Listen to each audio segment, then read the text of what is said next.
What if I told you the secret to unlocking the literal fountain of youth wasn't some magic pill, a crazy diet, or endless hours grinding on a treadmill, but just one single, highly calculated movement? Well, welcome to The Explainer. Today we're diving into a hidden, battle-tested Soviet method for rebuilding absolute powerhouse legs. And trust me, you're going to want to stick around for this one. So a few years back, I really started noticing it. You know the feeling, right? Getting up from the couch just felt a whole lot heavier. Going up the stairs was suddenly a chore. And honestly, my knees, they sounded like a bowl of Rice Krispies snapping and popping every single morning. I was genuinely terrified that I was losing my edge, kind of sliding into that phase of life where you just lose your independence and get permanently stuck in a recliner.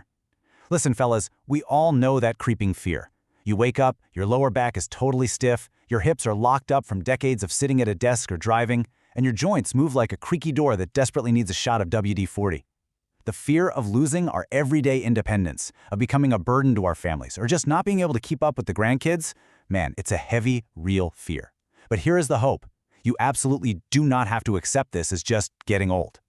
There is a specific, highly effective progression method that rebuilds your legs to act like heavy-duty shock absorbers, keeping you strong, stable, and completely independent. Now, to fix this, we got to understand the actual enemy here. The clinical data points to a condition called dynapenia. It's a fancy medical term, sure, but simply put, it means the age-related loss of skeletal muscle strength and power that is not caused by any underlying neurological or muscular disease. My big aha moment going through this research was realizing that natural aging isn't the real enemy stealing our strength. Nope, neglect is the enemy. We lose our leg strength simply because we stop waking up our nervous system and we stop challenging our muscles in the exact way they desperately need to be challenged. And the statistics on this neglect? Honestly, they're a little terrifying. 1%. According to the Journal of Cachexia, Sarcopenia, and Muscle, starting right around our 5th decade of life, our maximal muscle strength declines by 1% every single year.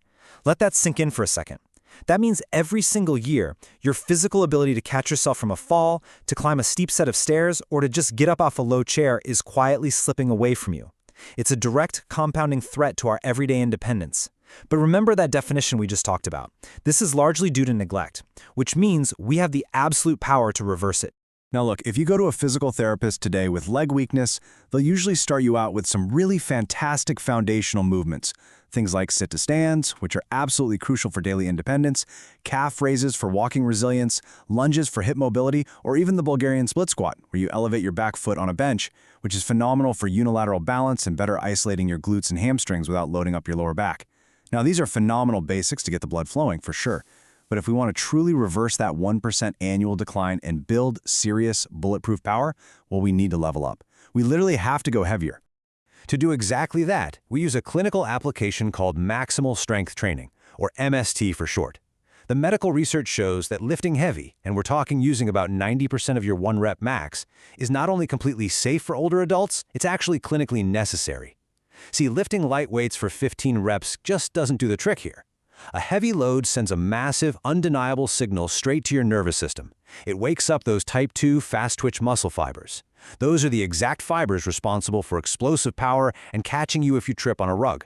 It's done with a slow, 3-second controlled descent, a brief 1-second pause at the bottom, and then pushing up with maximal intentional speed.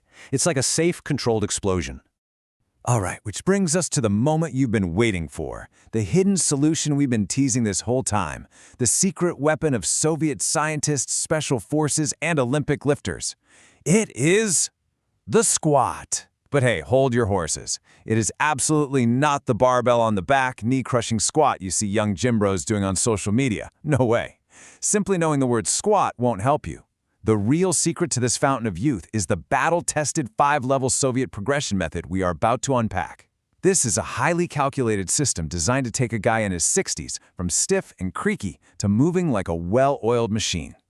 Before we break down those 5 levels, though, I really want you to hear this quote from Pavel Tsatsouline. He's this famous Soviet health and strength guru who extensively studied these special forces and popularized this exact method.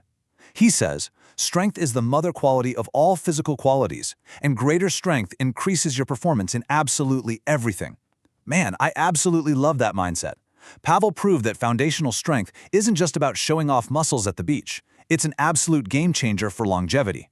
By the way, fun fact, Pavel's own father actually took up powerlifting at 71 years old using these methods.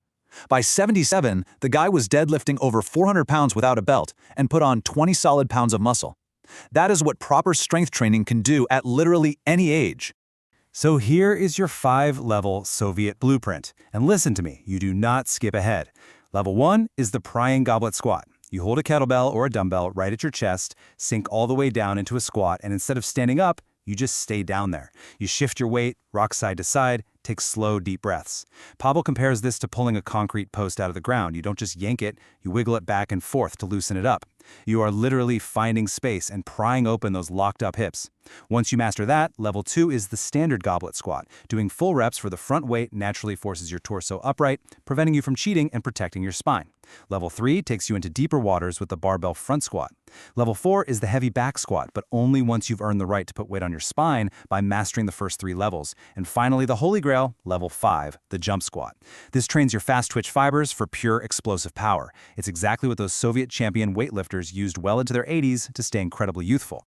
Now, making this work requires a massive mindset shift. You've got to forget the modern Western gym fad of a punishing workout where you just grind your gears, sweat buckets, and crawl out of the gym totally exhausted. The Soviet method is considered a practice. You are learning a skill. Every single rep should feel like you are getting better at moving. You're greasing the groove, as they say, moving like a well-oiled hinge rather than grinding your gears down to dust. We want to stimulate our nervous system, not totally annihilate it. Believe it or not, it should actually feel good. And get this, the clinical data proves treating this as a practice is just mind-blowing. By using heavy strength training, older adults are seeing an incredible average of a 2.5% maximal strength gain per session. Let me repeat that for you, per session. That means a guy in his 70s can realistically restore his leg strength to the level of a young adult in just a matter of weeks. That's wild, right? And crucially, this drastically improves your rate of force development, or RFD. That basically measures how fast you can produce power. Improving your RFD by 2 to 4% a session is exactly what stops you from hitting the ground when you trip. It is literal functional fall prevention in action. So how do we actually implement the whole shebang at home or in the gym? Well, the Soviet prescription is beautifully simple. Train your squats exactly 3 times a week. Complete strictly 3 to 5 sets per session. Perform just 3 to 5 reps per set. That's it. That is the sweet spot. You aren't doing sets of 15 until your legs turn to jelly and your form completely breaks down. No, you are doing a few heavy, perfectly executed reps to safely wake up those type 2 muscle fibers. And the absolute golden rule here, never rush the progression. You have to earn the right to move from the prying goblet squat to the regular goblet squat. Respect the process, because I promise you, the process undeniably works. Which leaves us with one final, pretty provocative question. Will you let aging steal your strength, or will you trust the process and rebuild it today? Remember, fellas, weak legs after 60 isn't just aging, it's neglect. And the strongest legs are built through patience, not shortcuts. So try starting with that prying goblet squat tonight while you're just watching TV. Find that space in your hips. Wake those muscles up. Reclaim your independence, because your golden years should be spent actually living, not just sitting. Thanks for joining me on this explainer. Stay strong, keep practicing, and I'll catch you in the next one.